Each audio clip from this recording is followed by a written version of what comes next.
Let's have a ball. Assalamualaikum warahmatullahi wabarakatuh. Halo everyone. Perkenalkan, nama saya Nani Mardiani dengan NIM 223426 kelas RA15 semester 5. Video ini dibuat untuk memenuhi tugas ketertinggalan dari 3 pertemuan mata kuliah pengantar bisnis internasional yang diampu oleh dosen pengampu Ibu Risa Nurjana SEMM. Di sini saya akan menjelaskan materi yang pertama, yakni mengenai pengantar bisnis internasional, definisi mengenai bisnis internasional. Juga yang kedua ada materi mengenai globalisasi, dan yang ketiga memahami lingkungan hukum, teknologi, dan politik. Baik, di sini saya akan menjelaskan mengenai definisi bisnis internasional.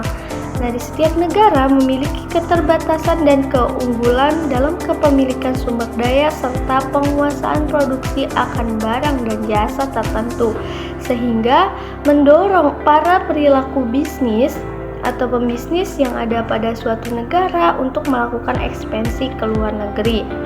Nah, hal tersebut juga didukung dengan adanya kecenderungan di dunia belakangan ini yang menunjukkan mulai pudarnya batas-batas antar negara. Selanjutnya, saya akan menjelaskan mengenai perbedaan bisnis internasional dengan bisnis domestik atau dalam negeri. Mungkin sudah jelas ya perbedaan yang terjadi di dalam bisnis internasional juga bisnis domestik. Tetapi saya akan menyebutkan beberapa. Yang pertama itu dalam bisnis internasional itu perusahaan tidak hanya melakukan investasi di dalam negeri, akan tetapi juga melakukan investasi di negara lain atau di luar negeri. Yang kedua, memiliki resiko karena perbedaan wilayah sehubungan dengan perbedaan kurs dan valuta asing. Yang ketiga, jelas bisnis internasional itu lebih kompleks dengan adanya perbedaan ideologi, budaya, politik, sosial, dan ekonomi. Yang keempat, karena jarak yang jauh membuat biaya yang lebih mahal jika dilihat dari sisi lokasi. Juga ada bisnis perbedaan dengan bisnis domestik. Yang pertama, tidak beresiko tinggi karena perusahaan berada di negara sendiri yang sudah diketahui sistem perekonomiannya. Yang kedua, kesempatan untuk memperoleh keuntungan lebih besar berkurang karena ruang lingkup pasar hanya terbatas di negara sendiri. Yang ketiga, lebih mudah dalam hal komunikasi, pengurusan izin investasi, dan yang keempat, transportasi. Nah, itu perbedaan yang signifikan terhadap bisnis internasional dengan bisnis domestik atau di dalam negeri.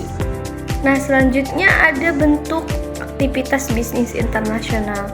Nah, kira-kira bentuk dari aktivitas bisnis internasional itu ada apa aja sih? Yang pertama, ada yang pasti tentu ekspor, yang kedua ada impor, yang ketiga lisensi, yang keempat waralaba, yang kelima kontrak manajemen, yang keenam investasi portofolio, yang ketujuh penanaman modal asing, dan yang kedelapan transportasi atau pariwisata. Nah, itu yang bisa disebut dengan bentuk aktivitas dari bisnis ketika kita membuka bisnis internasional itu sendiri. Baik, kesimpulan dari bisnis internasional yakni bisnis di antara 2 negara atau lebih dengan mencakup baik kegiatan antar pemerintah maupun perusahaan swasta. Nah, hubungan bisnis global dan nasional dalam hubungan bisnis perekonomian di dalam perdagangan yaitu aktivitas ekspor dan impor. Bisnis internasional terjadi karena tidak semua negara dapat atau mampu memenuhi kebutuhannya tersendiri dan pengadaan kebutuhan negara terbatas. Nah, sebaiknya bisnis internasional diterapkan di seluruh negara maju maupun berkembang dengan memperhatikan syarat dan tahap-tahap memasuki pasar internasional. Perusahaan akan mampu mengenalkan barang yang mereka produksi dan mampu bersaing di kalangan internasional. Mungkin itu saja mengenai bisnis internasional. Baik, materi yang kedua yakni mengenai globalisasi. Apa sih itu globalisasi? Nah, pengertian dari globalisasi. Globalisasi itu berasal dari kata globalization. Global artinya dunia, sedangkan lisation artinya adalah proses. Secara bahasa, arti globalisasi adalah suatu proses yang mendunia, suatu proses yang membuat manusia saling terbuka dan bergantung satu sama lainnya tanpa batas waktu dan jarak. Nah, di era globalisasi yang didukung perkembangan teknologi, alat transportasi, dan ilmu pengetahuan, seorang di suatu wilayah dapat mengetahui segala jenis informasi yang tersebar di dunia luar dengan cepat dan mudah. Nah, globalisasi itu dimaknai sebagai dunia satu atap atau dunia batas. Dampak globalisasi menguntungkan, namun di sisi lain juga ada merugikannya loh. Nah, semuanya tergantung bagaimana kita menyikapinya. Nah, seperti yang tadi sudah dibahas, globalisasi itu memiliki dampak positif dan juga dampak negatif. Nah, di antaranya yang pertama, dampak positif dari globalisasi itu masyarakat semakin maju. Yang kedua, semangat kerja meningkat. Yang ketiga, pasar semakin luas. Yang keempat, pertukaran budaya. Dan yang kelima, ruang sosial semakin terbuka. Namun ada dampak negatifnya juga. Yang pertama, membanjirkan produk impor. Yang kedua, mempersempit lapangan pekerjaan.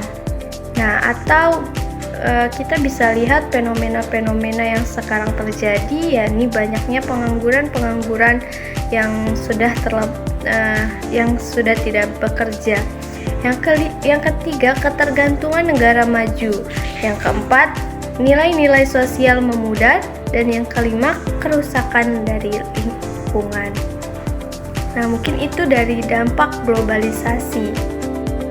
Nah, globalisasi itu tidak hanya stuck di globalisasi, akan tetapi ada macam-macam globalisasi. Nah, ada 5 macam globalisasi. Yang pertama ada globalisasi ekonomi, yang kedua globalisasi iptek, yang ketiga ada globalisasi komunikasi, yang keempat ada globalisasi transportasi, dan yang kelima ada globalisasi budaya. Jadi kesimpulan dari globalisasi adalah proses yang menghubungkan masyarakat di seluruh dunia, membuat mereka saling bergantung tanpa batasan waktu dan jarak. Dengan kemajuan teknologi, komunikasi, dan transportasi, juga globalisasi memungkinkan akses informasi dan produk dari berbagai belahan dunia dengan cepat. Ada beberapa aspek globalisasi termasuk ekonomi, ilmu pengetahuan dan teknologi komunikasi, transportasi, serta budaya yang penyebabnya meliputi perkembangan teknologi, perdagangan bebas, kemudahan migrasi, kerjasama antar negara, dan peran lembaga informasi. Nah, ini juga dibahas dalam bisnis internasional, juga menyambung dalam bisnis internasional. Baik, yang selanjutnya di sini ada memahami lingkungan hukum, teknologi, dan politik dalam bisnis internasional. Dalam lingkungan hukum bisnis internasional, di sini ada definisinya. Lingkungan hukum internasional mencakup hukum dan peraturan yang dipengaruhi kegiatan bisnis antar negara. Jelas, sedangkan hukum internasional juga mengatur kontrak perdagangan antara entitas bisnis yang berbasis di negara yang berbeda. Jadi tidak asal-asalan seperti perjanjian lisensi, kemitraan, atau franchise. Nah, seperti di negara kita juga sama dengan negara hukum, sama dengan negara lain yang menerapkan hukum lingkungan dalam bisnis internasional. Selanjutnya bisa kita lihat sistem hukum di berbagai negara. Yang pertama ada common law, yang kedua ada civil law, yang ketiga ada hukum agama. Nah, di dalam tiga ini biasanya sering dipakai di berbagai negara yang mempunyai ikatan bisnis yang mencakup internasional. Selanjutnya, pengaruh teknologi terhadap bisnis internasional. Di sini teknologi sebagai penggerak globalisasi, di mana faktor utama yang memungkinkan globalisasi berkembang pesat nih dalam beberapa dekade terakhir. Nah, teknologi komunikasi dan informasi seperti yang kita pakai sekarang, internet, telepon seluler, telah menghubungkan perusahaan dengan pasar global secara real time. Selain teknologi, juga lingkungan politik nih, dan resiko dalam bisnis internasional. Stabilitas politik dan iklim investasi. Nah, negara-negara yang memiliki stabilitas politik tinggi cenderung menarik lebih banyak investasi asing karena perusahaan merasa lebih aman untuk beroperasi di negara tersebut. Sebaliknya, ketidakpastian politik seperti pergantian pemerintah yang tiba-tiba konflik internal atau kebijakan yang berubah-ubah dapat menimbulkan resiko besar bagi perusahaan.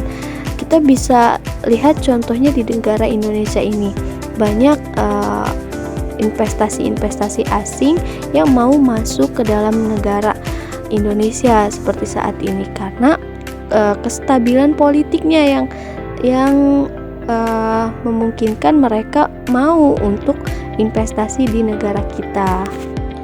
Nah, pengaruh politik terhadap teknologi dan hukum. Kebijakan pemerintah dan situasi politik dapat sangat mempengaruhi perkembangan teknologi serta pelaksanaannya dalam bisnis internasional. Tentu karena pemerintah di berbagai negara cenderung mendukung ya perkembangan teknologi melalui insentif seperti subsidi, keringanan pajak, atau bantuan untuk sektor R&D. Di sisi lain, ada juga kebijakan yang lebih proteksionis yang membatasi akses perusahaan asing terhadap teknologi atau sumber daya lokal. Jadi kesimpulannya, dalam bisnis internasional, lingkungan hukum, teknologi, dan politik memegang peranan penting dalam menentukan kesuksesan atau kegagalan perusahaan multinasional. Nah, dalam ketiga ini kita bisa panggil mereka itu saling mempengaruhi satu sama lain. Meskipun memberikan banyak keuntungan dalam hal efisiensi dan inovasi, juga menimbulkan banyak tantangan baru terutama terkait keamanan dan perlindungan data. Nah, untuk mengatasi tantangan ini, perusahaan harus memiliki strategi bisnis yang adaptif dengan mempertimbangkan kegiatan faktor ini secara bersamaan. Nah, investasi dalam teknologi, kepatuhan terhadap regulasi hukum, dan manajemen resiko politik yang baik adalah kunci keberhasilan dalam bisnis internasional. Mungkin hanya itu yang bisa saya sampaikan. Kurang dan lebihnya mohon maaf. Wabillahi taufiq wal hidayah. Assalamualaikum warahmatullahi wabarakatuh. Terima kasih.